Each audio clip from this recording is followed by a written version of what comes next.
Thank you. Well, that cleared the room out. Um, so, Plateau Energy Metals, my name is Alex Holmes, CEO. Why are we enabling the new energy paradigm? We've got a very large lithium projects, top 10 in the world, hard rock size, moving into top 5 in the next couple of months with a resource update on the path to a PEA. And then the original founding base of the company was a uranium project that's at a PEA stage, about a 600 million NPV, all within the same land package, close proximity to each other. So where we are, we're in Peru, southeastern Peru. We fly in from Lima. It's about an hour and a half flight into a village or town of Juliaca, it's called, and about 3.5-hour drive up a 2-lane paved highway to our project site. We've got infrastructure nearby. We've got Peru's largest hydroelectric power plant, a power dam nearby, about 40 kilometers away as the crow flies, with a high voltage line that comes down the east side of the highway. We've got 3 ports accessible within 400 kilometers. We've got reagent supply with a smelter down by the Port of Vilo here, and plenty of water in the project area. Our whole land package has come together over a period of about 10 years. And in fact, our land package itself used to be broken up and unconsolidated into about 6 different uranium explorers that the co-founder of our company assembled over that period of 8-10 years. And so now we've got all of the resources in this area. We're about 124 million pounds of uranium.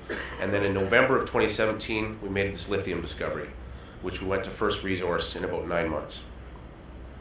Obviously, Peru, for those that don't know, very mining-friendly jurisdiction. It's part of the culture. It's been there for hundreds of years.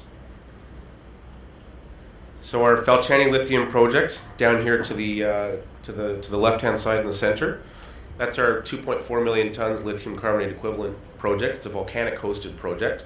It's actually, we'd like to say it's the 4th style of lithium deposit, because it's effectively a solid brine. So it's volcanic hosted, it's not a clay, it's not a spodumene, and it's not a brine.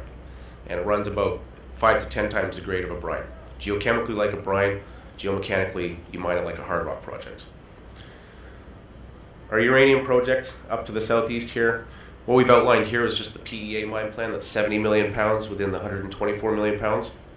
And that was scoped out in such a way because of the way the unconsolidated land package came together over that period of time. The whole area, 930 square kilometers. Very quickly, capital structure, we're 50 to 60 million market cap, about 77 million shares outstanding, with about 50-60% of our shares very tightly held. We've got analyst coverage out of 2 firms in Canada, and in early January we just announced we're working with DRA Global and Wardell Armstrong on taking our Falciani lithium project through to PEA. That's targeted for the end of the first half of this year. We're working with Mineral Corp out of Johannesburg on a resource update. They did the first resource, and ANSTO Labs out of Australia is doing all the lithium metallurgical work for us. So into our lithium project. So as I said, we had a first discovery on what we call Falciani East, which is this area over here. And that went to first resource in 9 months, and that was roughly 160 million tons at 3,000 ppm Li. Within that, there's 3 zones of mineralization, with the higher grade zone being this lithium tuff unit, which is a hardened volcanic ash, running about 3,400 ppm lithium, up to 4,200 ppm, depending on where you're in within that. These are near surface. Best way to think of it is it's like a coal seam in the way it looks. It's subhorizontal, and it's within a collapsed caldera, so it's in a basin. We're basically drilling off what was historically a lake, where ash settled over the lake and hardened over millions of years. As we were drilling off the east, we looked across a valley to the west, and I'll skip forward one. And so across the valley, we saw the same lithium tuff unit outcropping at surface. And so we started drilling there, and we've now put about 12 holes into the west, and that'll be part of that resource update. And farther west, we have additional targets. But this is a section to help you understand what it looks like. The pink zone is the lithium tuff, and then the white zones up and above, sandwiching it, are the slightly lower grade, we call it lower breccia. It's effectively the lithium tuff, through hydrothermal activity, has been broken up and cemented with other rock types. In terms of growth, I mean, this is within our 930 square kilometer land package, but we'll talk about growth in a minute. Metallurgy, very important. January 2018, we started off a whole suite of metallurgical work with an R&D lab in Lima, at which point we identified 4 process routes, conventional, sulfuric acid, hydrochloric acid, and roasting, and the 4th one being baking, which is a low temperature roast. We know we can start calcinating and leaching out the lithium at 850 degrees Celsius, so a lot lower than a spodumene, and we get a very clean product, aqueous solution, water quench. With sulfuric acid, we know we can leach 90% at 90 degrees Celsius with very low acid additions. And so ANSTO Labs took a mini bulk sample and proved that last year on the sulfuric acid route. And this year, what they've continued with, starting actually last October, was taking it to a PEA level of work on all 4 processes. But they were able to precipitate a very pure, high purity lithium carbonate product with the impurities being on spec with an FMC product. Just very quickly, I think I touched on this, but the way to think about this is bulk tonnage, open pit mining, scalability, and I think that's going to be very important as we continue to see this electric vehicle revolution take hold. Lithium has a place in all the battery technologies for the most part out there today, and it's going to be about scalability, right? We're not constrained by a brine and access to fresh water and pumping rates and all sorts of other things. It's you start off small and you scale up in time, and it can be a meaningful production asset with a very long mine life. This is just very quickly looking at a section of the east to give you a sense of what this looks like. The widths of the tuff unit, the pink, are roughly between 40 and 140 meters thick. This is very thick mineralization. And then the upper, the white speckled and the gray speckled, upper and lower, the upper is about 10 to 20 meters thick and the lower about 30 to 50 meters thick. So low strip ratio project.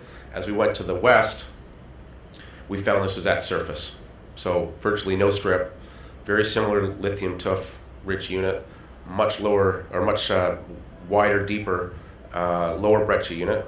And you can see that in one of our angle holes. 14 was a 330 meter hole of continuous mineralization. And at the bottom of that hole, we had 1% Li2O equivalent. So stepping back a bit, and where does the exploration growth come from? How does this get bigger? We're 2.4 million tons already. We'll be growing with our resource update. It's already a significantly large asset, but the way these deposits were formed were in collapsed calderas, and we have a 2 by 3 kilometer collapsed caldera that we have been drilling off today. We've got a broader 6 by 5 kilometer caldera that's outlined in the gray speckled line you can see on this graph. And about 20 kilometers to the west of where we are today, we've sampled the same lithium tuff unit, completely different potential deposit, 5,000 ppm at surface right across the top of it.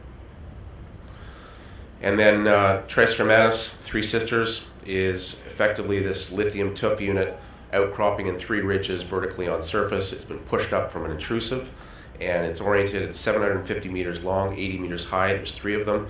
We've sampled across the top of them, and they run from 3,000 to 4,000 ppm.